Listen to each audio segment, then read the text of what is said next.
कांग्रेस के लोगों को संविधान की याद आ रही है, उस दिन कहां थे जब इंदिरा गांधी जी, कांग्रेस की प्रधानमंत्री जी ने देश को जेल बना दिया था, देश के लोकतंत्र की हत्या कर दी थी, लाखों नेताओं को जेल में डाल दिया था। तब संविधान कहां था? आज उनको संविधान की क्यों याद आ रही है? और याद आ रही है तो संविधान का पालन करें। संविधान का पालन कर कर हमारे देश की सबसे बड़ी पंचायत जो लोकसभा है वहां पर चर्चा करें, वहां पर बातचीत करें। खाली प्रदर्शन करने से, संविधान दिखाने से नहीं होगा, संविधान का पालन भी करें। ये कह रहे हैं कि वो काला दिवस मना रहे हैं, लेकिन अब क्या हो रहा है? भारतीय जनता पार्टी के नेताओं से ही पूछ लो उनकी स्थिति क्या है। वो तो बोल भी नहीं पा रहे, हम लोग तो बोल रहे हैं। यहाँ सबकी बोलती बंद है। अब रमन सिंह जी का नाम नहीं लूंगा क्योंकि विधानसभा का अध्यक्ष है, लेकिन अमर अग्रवाल की स्थिति क्या है, कि अजय चंद्राकर की स्थिति क्या है, बृजमोहन अग्रवाल को जबरदस्ती वहां भेज दिया गया, लता उसेंडी की स्थिति क्या है, रेणुका सिंह की स्थिति क्या है? बोल पा रहे हैं क्या कि उधर वसुंधरा राजे बोल पा रही है? तो दिल्ली भी नतमस्तक है, पीड़ा तो कहीं न कहीं झलक रहा है ना। तो भाजपा वाले बोल भी नहीं पा रहे बेचारे। मैं उनके दुख समझ रहा हूँ, लेकिन अब पड़ा है डंडा कि जाओ काला झंडा लेके जाओ, तो जा रहे हैं बेचारे। इमरजेंसी से बदतर स्थिति है। पिछले 10 साल में देश का लोकतंत्र मजबूत हुआ है और हरेक व्यक्ति को उसके मौलिक अधिकार प्राप्त हुए हैं। जिन्होंने स्वयं बार बार देश के संविधान के साथ छेड़छाड़ किया, बाबा साहब भीमराव अंबेडकर के आकांक्षाओं के विपरीत जाकर काम किया, वो आज देश में इस प्रकार का भ्रम फैलाने का काम करते हैं। वास्तव में संविधान और प्रजातंत्र का अपमान किसी ने किया है तो वो कांग्रेस पार्टी ने किया है।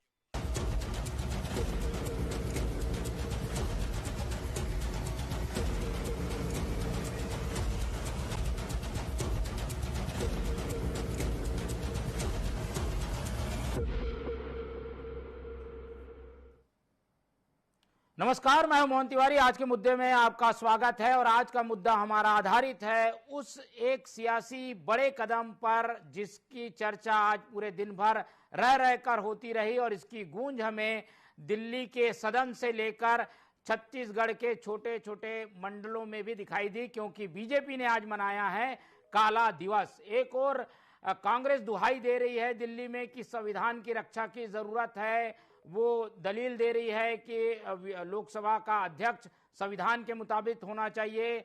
और दूसरी ओर बीजेपी ने आज काला दिवस मनाकर एक बार फिर से बताने की कोशिश की है, लोगों को याद दिलाने की कोशिश की है कि 1975 में क्या हुआ था, आपातकाल की क्या घटना थी। तो लोगों के जहन में एक बार फिर से काला दिवस मनाकर याद दिलाया गया है कि कांग्रेस ने क्या किया था। दूसरी ओर कांग्रेस का संविधान बचाओ अभियान लगातार चल रहा है। इसी पर आज हम सियासी बहस करेंगे और जानने का प्रयास करेंगे कि किसका पक्ष कितना मजबूत है और इस पक्ष को रखने के पीछे का राजनीतिक मायने क्या है, इसी को डिकोड करने की कोशिश करेंगे। मिल लेते उन मेहमानों से जो इस चर्चा में हमारे साथ रहेंगे।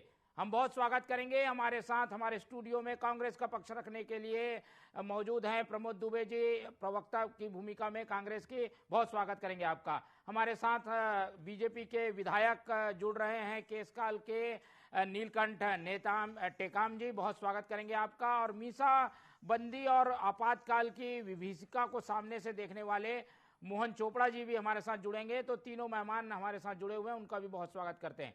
तो तीनों मेहमान हमारे साथ हैं और जैसे कि हमने बताया कि दिल्ली से लेकर छत्तीसगढ़ तक एक ही बात की गूंज है कि संविधान का असली रक्षक कौन है, और एक दूसरे को उंगली दिखाकर बताने की कोशिश पार्टियां कर रही हैं कि संविधान इनके पक्ष में खतरे में है, दूसरा पक्ष बता रहा है कि उनके साथ खतरे में है। तो खतरे में क्या संविधान है, लोकतंत्र है? एक एक करके प्रतिक्रियाओं का दौर शुरू करते हैं। बीजेपी ने आज काला दिवस मनाया है, इसलिए शुरुआत बीजेपी की ओर से करते हैं। नीलकंठ जी, आज बीजेपी काला दिवस मना रही है, लेकिन कहा जा रहा है कि ये उस डैमेज कंट्रोल का हिस्सा है जो कि हमें लोकसभा चुनाव में देखने को मिला। संविधान खतरे में है करके अभियान कांग्रेस ने चलाया, इसलिए अब फिर से बैक होकर बीजेपी याद दिला रही है कि काला दिवस वो क्यों मना रही है, आपातकाल की स्थिति क्या थी। देखिए, भारतीय जनता पार्टी के आज पूरे देश भर में उस आपातकाल को, आज के जनरेशन को, आज के समाज को अवगत कराने के लिए कि जो कांग्रेस लोकसभा चुनाव के दौरान हमने जगह जगह पर देखा, इनके शीर्ष नेतृत्व, इनके सबसे बड़े नेता सम्मानीय राहुल गांधी जी ने एक संविधान की किताब को हाथ में रख करके बार बार ये लोगों को बताने का, बरगलाने का कोशिश कर रहे थे कि संविधान खतरे में है। अगर भारतीय जनता पार्टी 400 पार कर लेती है तो संविधान को जो है बदल दिया जाएगा, समाप्त कर दिया जाएगा और यहाँ की जनता को, यहाँ के युवाओं को, यहाँ के आरक्षित वर्ग के लोगों को अपने अधिकारों से वंचित हो जाना पड़ेगा। और ना केवल ये बात है, बल्कि समय समय पर जब कभी भी कांग्रेस को मौका मिला है, उन्होंने पवित्र संविधान का मखौल उड़ाने का हमेशा प्रयास किया है। और इसलिए भारतीय जनता पार्टी ने अपनी संवैधानिक जिम्मेदारी को निभाते हुए आज पूरे देश में और निचले स्तर तक जाकर के लोगों को बताने का कोशिश किया है कि एक ऐसी घटना जो इस देश में घटी, जो 21 महीने तक इस देश का हवा पानी तक को बंद करने के जैसी स्थिति बन गई थी। हम तो बड़े सौभाग्यशाली हैं और आप मीडिया के लोग भी बड़े सौभाग्यशाली हैं कि आज हम कम से कम अपनी बातों को रख पा रहे हैं। उस दिन जब आपातकाल की घोषणा की गई थी तो उनके मंत्रिमंडल के लोगों को तक पता नहीं था, उनको तक के विश्वास में नहीं लिया गया और हड़बड़ी में आपातकाल की घोषणा कर दी गई थी, क्योंकि माननीय हाई कोर्ट ने एक आदेश जारी करके सम्माननीय इंदिरा गांधी जी के चुनाव को अवैध घोषित किया था। इतनी सी बात को एक तरफा जो है एक हिटलर सही दिखाते हुए पूरे देश में हजारों लाखों लोगों को जहां पर जिस स्थिति में थे उनको पकड़ करके जेल के अंदर भेज दिया गया।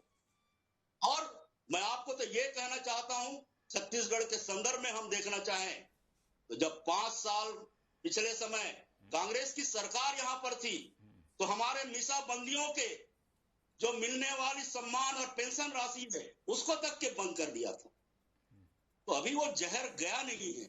संविधान को कुचलना, संविधान के प्रावधानों को अपने तरीके से परिभाषित करना और हर विरोध करने वालों को कुचलने की कोशिश करना, ये कांग्रेस की परंपरा रही है और इसको याद दिलाना आने वाली पीढ़ी को बहुत आवश्यक हो गया है। इसलिए आज ये आयोजन करके हम उन तमाम घटनाक्रमों को आम जनता तक, हमारे युवाओं को, नए मतदाताओं को, हमारी आने वाली पीढ़ी को और हमारे संगठन के लोगों को, भारतीय जनता पार्टी के विचारधारा के लोगों के बीच में बैठ करके हम चर्चा किए हैं। और इसमें मैं नहीं समझता कोई किसी को किसी प्रकार का इसका अलग से कोई अर्थ निकालने की आवश्यकता है। ये बहुत आवश्यक है, हमें अपने इतिहास को जानना भी है और आने वाली पीढ़ी को वैसा ही उपलब्ध कराना भी है। तो एक पुराना कार्यक्रम बीजेपी लगातार चला रही थी, उसी को आगे बढ़ाया। इसका राजनीतिक अर्थ नहीं लगाना चाहिए। बीजेपी का ये एक तरीके से पहले से निर्धारित कार्यक्रम रहता है। कांग्रेस का पक्ष सुन लेते हैं। कांग्रेस इसको अलग अलग अर्थों में देख रही है। एक तरफ कांग्रेस ने संविधान बचाओ का नारा दिया, प्रमोद जी, दूसरी तरफ काला दिवस आज पूरे देश भर में बीजेपी मना रही है। क्या इसमें कोई राजनीतिक पक्ष दिखाई देता है? 50 साल हो चुके हैं इस तरीके के आपातकाल को।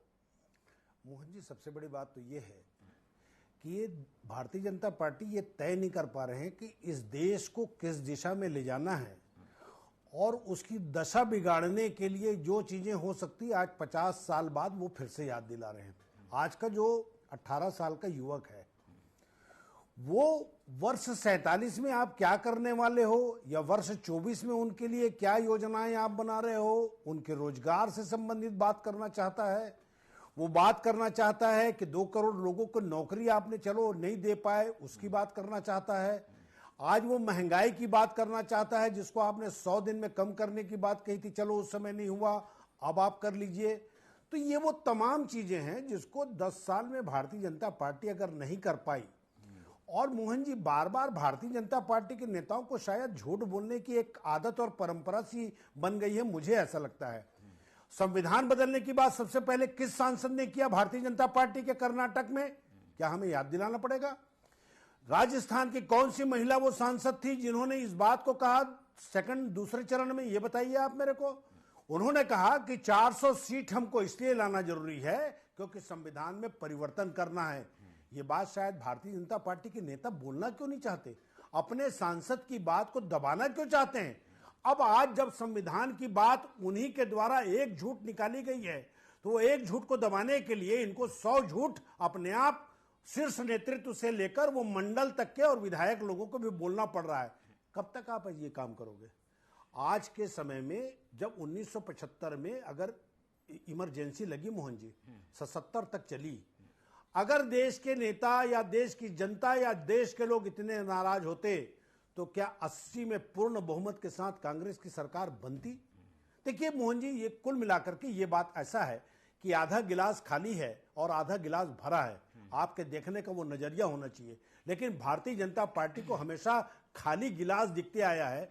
वो केवल नेगेटिविटी की ओर बात करना चाहते हैं। आज उनकी सरकार है, लोगों ने उनको क्लियर कट मैंडेट दिया है, आज की बात करना चाहिए ना। आज आप काला दिवस मना रहे हो। आपकी 5 दिन पहले माननीय प्रधानमंत्री जी ने आपकी शपथ ली है, तो आपको श्वेत दिवस मनाना चाहिए था कि आज के आने वाले समय में हम 5 साल में हमारी ये कार्य योजना है। काला दिवस मना रहे हैं आप सरकार में रहकर काला दिवस मना रहे हैं। इससे बड़ा दुर्भाग्य और क्या होगा कि जिसकी सत्ता और सरकार हो, उससे युवा जो है वो नीट के एग्जाम की बात करना चाहता था। वो जो 1.25 करोड़ बच्चों का जो भविष्य आज अधर में लटक चुका है, उसके बारे में वो बात करना चाहता था। मोहन जी, आज आप काला दिवस मना करके, अरे उन बच्चों के बारे में आज काला दिवस मना लेते आप जिनके माँ बाप लाखों रुपया खर्चा करके अपने बच्चों को पढ़ाने के लिए आज 100 आंसू रो रहे हैं। आज वो डॉक्टर नहीं बन पा रहे हैं, आज वो प्रोफेसर नहीं बन पा रहे हैं, पेपर लीक के ऊपर लीक हो रहा है। तब आज आपको उस आपातकाल से खतरनाक आपातकाल, चूंकि आप बस मेरे 10 सेकंड और दे दीजिए मोहन जी। आज चूंकि भारतीय जनता पार्टी संविधान के मामले में घिर चुकी है और उनको जवाब देते नहीं बन रहा है, इसलिए जनता के दिमाग को डाइवर्ट करने के लिए ये नया एक प्लान लेकर आए हैं और उसी प्लान को ये बताना चाह रहे हैं। लेकिन जनता अब 50 साल बाद इनसे इनके कामों के बारे में पूछना चाहती हैं। अरे हमारी बात आप मत मानो, कम से कम माननीय मोहन भागवत जी की तो बात सुन लो, जिन्होंने कहा कि मणिपुर से लेकर के कहां कहां तक के आपके सामने प्रश्न हैं। क्या मणिपुर भारत के अंग नहीं है? क्या माननीय प्रधानमंत्री जी को वहां नहीं जाना चाहिए? तो ये सारी वो चीजें हैं जिससे दिमाग डाइवर्ट करने के लिए आज 50 साल बाद आपातकाल को अगर काला दिवस के रूप में मना रहे हैं, इससे बड़ा दुर्भाग्य इस पार्टी के लिए और यहाँ के लोगों के लिए कुछ नहीं हो सकता। ठीक है, तो ये रहा कांग्रेस का पक्ष। और कांग्रेस इसमें इस बात पर जोर दे रही है कि जो पुरानी चीज है, जो बीती चीज है, उसे विसार दो और आगे की सुध लो। लेकिन बीजेपी शायद मानना नहीं चाहती है और इसीलिए ये चीजें की जा रही है। इस तर्क में कितना दम देखते हैं नीलकंठ जी की अब तो आगे का समय है, दोनों जगह आपकी सरकार है, डबल इंजन है, फिर भी पुरानी बातों को जोर देना क्या उचित होगा? क्या मोहन जी, हमारे अभी साथी 1980 की बात कर रहे थे। मैं याद दिलाना चाहूंगा कि जब घोषणा हुई फिर से चुनाव कराने की माननीय इंदिरा गांधी जी के द्वारा, तो उस समय जनता ने उनको क्या सबक सिखाया, क्या उन्होंने उत्तर दिया था, ये भी पढ़ना और समझना बहुत आवश्यक है। कई कांग्रेस के नेताओं ने कांग्रेस की पार्टियां छोड़ दी, जबरदस्ती लोगों का नसबंदी कराने का काम कराया गया। अधिकारी कर्मचारी अपने घरों से बेघर होकर के छुप छुप करके जिंदगी बिता रहे थे। और जहां तक के अभी जो बताया जा रहा है नीट के बारे में, रोजगार के बारे में और आज क्या हो रहा है उसके बारे में, तो भारतीय जनता पार्टी ने कभी किसी अपराधी को या किसी दोषी को बख्शा नहीं है। नीट का एग्जाम जिस दिन हुआ, परीक्षा से निकलते ही गिरफ्तार कर लिया गया था। आज सीबीआई को उसकी जांच सौंप दी गई है और हमारे नौजवानों के ऊपर पूरे देश की निगाह है, हमारे पार्टी की निगाह है, उनके साथ किसी भी प्रकार का अन्याय नहीं होगा, ये सुनिश्चित है। हमारे देश के प्रधानमंत्री इस बात के लिए बहुत अपना स्पष्ट संदेश लोगों तक के पहुंचाते हैं कि गैर कानूनी तरीके से कोई भी काम बर्दाश्त नहीं किया जाएगा। जब भी, चाहे हम छत्तीसगढ़ की बात करें या देश लेवल की बात करें, जब कभी भी ऐसी कोई गड़बड़ियां हुई है, उसके लिए जो जिम्मेदार लोग हैं उनको समय रहते तत्काल उनके ऊपर कार्रवाई करने का काम किया गया है। ठीक है। और मैं आपको कहना चाहता हूं कि ये जो काला दिवस मनाने का उद्देश्य है वो ये है कि कांग्रेस का जो वास्तविक चेहरा है वो आम जनता के पास आना चाहिए। आज भी गांव में, मध्यम वर्गीय लोगों में, अभी लोकसभा के चुनाव में आप पता लगा के देख लीजिए, इन्होंने कहा कि आरक्षण खत्म कर दिया जाएगा, इन्होंने कहा कि 1 लाख रुपया हम देंगे लोगों को। ऐसे भ्रम में डाल करके बहुत सारे सीधे साधे जो गांव के लोग हैं, ग्रामीण परिवेश के लोग हैं, उनको भ्रमित करने का कोशिश किया गया। इसलिए बहुत आवश्यक हो जाता है कि जन चौपाल में लोगों के बीच बैठ करके इस पर चर्चा किया जाए और वास्तविकता पर चर्चा होनी चाहिए। अगर कांग्रेस पार्टी के पास भी ऐसे कुछ मुद्दे हैं, वैसे तो उनके पास कोई मुद्दे नहीं, लेकिन अगर ऐसा कोई विषय है, पहले से कोई तैयार किया हुआ प्लान है, वो निश्चित तौर पर जाना चाहिए। चलिए, मैं इस विषय पे आऊंगा। हमारे साथ यहाँ पर समाज सेवी और उस समय इस पूरे आपातकाल को करीब से देखने वाले मोहन चोपड़ा जी हैं, उनसे समझने की कोशिश करते हैं। दोनों पक्षों का अपना अपना दावा है। काला दिवस पर क्या सियासत हो रही है? मोहन चोपड़ा जी, आपका क्या आकलन है? नहीं, इसमें सियासत की कोई बात ही नहीं है। ये तो इतिहास का स्मरण है और इसलिए है कि आने वाले समय में कोई भी सरकार देश में आपातकाल जैसी स्थिति, संविधान के ऊपर हमला न कर सके, इसका स्मरण है। ये तो इसमें बुराई क्या है? 50 साल बीत गए, ये कहा जा रहा है कि उसी को लेकर अभी तक बैठे हुए हैं। चीजें बदल गई, लोग बदल गए, परिस्थितियां बदल गई हैं। अब हजारों साल के इतिहास जब नहीं बदल सकते तो 50 साल के इतिहास को स्मरण करने में क्या दिक्कत है? और उसी का परिणाम है कि अब हर आदमी सोचता है कि आपातकाल जैसी स्थिति ना पैदा हो। इन लोगों ने तो सत्ता के लिए आपातकाल लगाया। कोई बता दे कि आखिर इंदिरा गांधी ने आपातकाल क्यों लगाया था? नहीं, लेकिन परिणाम उसके बाद के चुनावों में आप लोग के पक्ष में नहीं आया। अगर आपातकाल खराब था, ऐसी स्थितियां थी, तो क्यों हार गया? नहीं, वो हारने का कारण हमारे बीच में ही जो पैदा हुआ था मतभेद जो था, वो जनता को रुचिकर नहीं लगा। इसलिए हमारे यहाँ तो लोकतंत्र है, जनता तो तत्काल प्रतिक्रिया देती है। उनको लगा कि नहीं, ये अभी इनको पुख्ता समय नहीं आया है शासन देने का, फिर से आ गई कांग्रेस। नहीं तो जनता ने मुहर लगा दी कि आपातकाल कैसा था, एक बार हराया, दूसरी बार जिता दिया। मुहर आपातकाल पे नहीं लगाया जी, आपातकाल पे नहीं लगाया। वो तो अंतर कलह जो था जनता पार्टी के अंदर, उसके विरोध में उन्होंने वोट दिया। लेकिन विकल्प नहीं था तो इंदिरा गांधी फिर आ गई। ठीक है, तो आज के समय में उसकी चर्चा को आप क्या जायज मानते हैं? सही है, अभी ये सब होनी चाहिए। टाइमिंग को लेकर सवाल उठ रहे हैं कि भाई ये जो टाइमिंग है वो इसलिए है क्योंकि कांग्रेस वो मुद्दा उठा रही है जिसमें संविधान खतरे में होने की वो बात कह रही है, और बीजेपी ने इसी टाइमिंग में ये आयोजन किया है। कौन सा संविधान खतरे में? भारतीय जनता पार्टी 10 साल से सरकार में थी और उसके पास 2/3 बहुमत उसके साथियों के साथ में था। चाहती तो उस समय बदल सकती थी, इसलिए ऐसी कोई स्थिति नहीं थी। अच्छा, स्वयं कांग्रेस ने कितनी बार संविधान में तब्दीली की?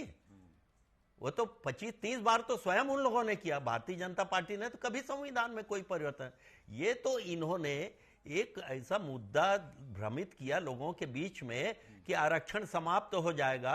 इस भय से बहुत सारी सीटें उनको मिल गई, जनता के मन से नहीं मिली, और विकल्पहीनता के कारण वो सीटें मिल गई उनको। ठीक है, लेकिन कहा जाता है कि लोकतंत्र में पब्लिक है वो सब जानती है, वो सही और गलत को परखती है। कांग्रेस के पास चलते हैं प्रमोद जी। लेकिन इन सब बातों के सामने आने से, पुरानी परतें खोलने से एक तरीके से कटघरे में कांग्रेस खड़ी हो गई है, जो कि एक अपर एज में थी लोकसभा चुनाव के समय, लेकिन अब परिस्थितियां बदल रही हैं, पुरानी चीजें सामने लाई जा रही है। नहीं, ये तो भ्रम करने वाली बात है। मैं बताया ना, इसको देखने का नजरिया होना चाहिए। कोई आदमी देखता है तो आधा गिलास खाली है बोलता है, और कोई देखता है तो कहता है भरा गिलास। जो पॉजिटिव आदमी है ना, वो कहता है गिलास भरा हुआ है, क्योंकि जो नकारात्मक राजनीति करने के भारतीय जनता पार्टी आदी हो चुकी है। ये तो 2 साल का ज्ञान बता रहे हैं ना, 75 से 77 तक 10 साल में आज मैं बताऊं आपको, मैं किसी का नाम नहीं लेना चाहता, एक हमारे यहाँ के पूर्व केंद्रीय मंत्री हैं, उन्होंने अपनी व्यथा बता रहे थे कि मैं प्रधानमंत्री जी से मिलने के लिए संसद के गलियारे में खड़ा रहता था और कहीं वो निकलते निकलते देख लिया, उनका हाथ जोड़ लिया मैं, तो मुलाकात होती थी। तो ये घोषित आपातकाल नहीं था मोहन जी, ये अघोषित, घोषित और समापोषित सब प्रकार के आपातकाल से 10 साल लोगों ने गुजरा। आप नहीं, लेकिन इसकी तुलना मेरी पूरी बात हो जाए, 77 के आपातकाल से हो सकती है। अरे क्यों नहीं हो सकती? आप मेरे को बताइए ना, जो जर्मनी का राजा था ना, वो इसी प्रकार की बातें करता था, और जो उसका ग्लोबस था वो सवेरे से रात तक केवल झूठ बोलता था कि हमारा राजा बड़ा अच्छा है। लेकिन जब उसके अपने दल के लोगों ने अब मैं तो आपके सामने और क्या प्रमाण दूं कि इससे बड़े विद्वान आदमी हैं, जो पितृ पुरुष जिसको भारतीय जनता पार्टी मानती है, मोहन भागवत जी ने, उन्होंने एक बार अटल बिहारी वाजपेयी जी ने राजधर्म का पालन करने की बात कही थी, अगर आपको मोहन जी याद होगा तो, और दोबारा मोहन भागवत जी ने कहा कि मणिपुर जल रहा है, 1 साल से ऊपर हो गए। इससे हास्यास्पद बात क्या होगी कि जो आपातकाल की बात कर रहे हैं, वहां आदरणीय अमित शाह जी बैठक लेते हैं और वहां के मुख्यमंत्री को उस बैठक में नहीं बुलाते। ये कौन सा काल कहा जाएगा इसको क्या भविष्य काल कहा जाएगा क्या? तो भारतीय जनता पार्टी केवल दिमाग डाइवर्ट करने के लिए इस प्रकार की चीजों को स्मरण करती है, और इससे अभी जनता ने जवाब दिया है। मैं पहले भी कहता था मोहन जी कि मनुज बल नहीं होत है, समय होत बलवान, और भीलन लुटी गोपियां वही अर्जुन वही बाण। अर्जुन को बड़ा घमंड हो गया था कि महाभारत का युद्ध उसने जीता है। बाद में उसको समझ में आया कि कृष्ण भगवान उसके पीछे थे। अब तो आपके सामने में पूरी लंका जल गई, देखे हो आप तो, जो 400 पार की बात करते थे 239 में आकर रुक गए। तो जब आज के परिदृश्य में आपातकाल की बात जरूर करना चाहिए, लेकिन मेरा एक आग्रह है कि आज के जो युवा हैं, आज के जो पीढ़ी के लोग हैं, उनको आप आगे ले जाने के लिए आपकी क्या योजना है, इन चीजों को आप याद करने के बजाय उन चीजों को कि उनका भविष्य कैसे अच्छा बने।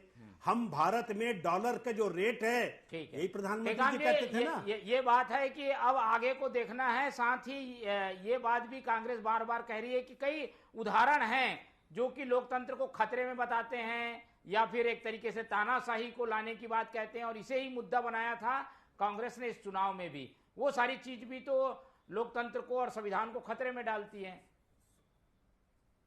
मोहन जी, भारतीय जनता पार्टी के जो कामकाज करने के तौर तरीके हैं बड़े अनुशासित किस्म के हैं, और मैं नहीं समझता कि इस पे किसी प्रकार का नुक्स निकालने का कोई गुंजाइश है। रहा सवाल भविष्य कैसे होना चाहिए, तो भविष्य को सुरक्षित रखने के लिए, भविष्य को सुनहरा बनाने के लिए हर तरीके के प्रयास देश में और राज्य में चल रहा है, और इसी का नतीजा है कि पूरे देश में अधिकांश जगहों पर भारतीय जनता पार्टी और उससे समर्थित पार्टियों का सरकार बना हुआ है। एक विश्वास कायम है। आप देखेंगे संविधान को और बेहतर बनाने के लिए आप देखेंगे धारा 370 हटाना जरूरी था कि नहीं? तीन तलाक का मसला वो जरूरी था कि नहीं था? आज पूरे दुनिया के लोग भारतीय जनता पार्टी को एक ताकतवर देश है। मुझे कहते हुए दुख हो रहा है कि धारा 370 हटने की बात कह रहे हैं आप।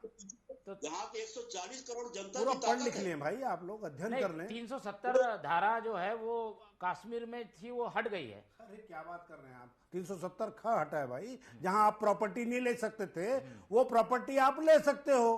वो पूरा 370 नहीं हटा है। मैं आपसे फिर से आग्रह कर रहा हूं कि आप पूरे 370 में क ख ग घ या च छ ज उसमें जो 36 प्रकार के 370 में चीजें हैं, उसमें से जिसमें आप प्रॉपर्टी नहीं खरीद सकते थे, उसमें आप प्रॉपर्टी खरीद सकते हो, उसी धारा को हटाया गया है। वो भी संविधान के तौर पर आपको पता है मोहन जी कि जब वहां के विधानसभा के द्वारा जब पारित नहीं किया जाता, तब तक वो मान्य नहीं होगा। ये भी आप मान लीजिए। वो अलग बात है कि आप का तरीका वही है कि सुनते कहाँ है, ना किसी को कहना नहीं, काम किसी का करना नहीं। ये तो भारतीय जनता पार्टी की आदत में शुमार है, इसलिए 370 ख हटा है। नहीं, उसके जो ज्यादातर धाराएं थी वो हट गई हैं, उसमें मोहन जी मैं तो पहले बोल रहा हूँ आरक्षण को केवल एक ठो हटा है भाई, 370 का अभी भी विद्यमान है, जो वहां की नागरिकता की बात है कि बाहर के लोग जी देखिए असहमति दिखा रही है कांग्रेस, 370 ही नहीं हटाई, ये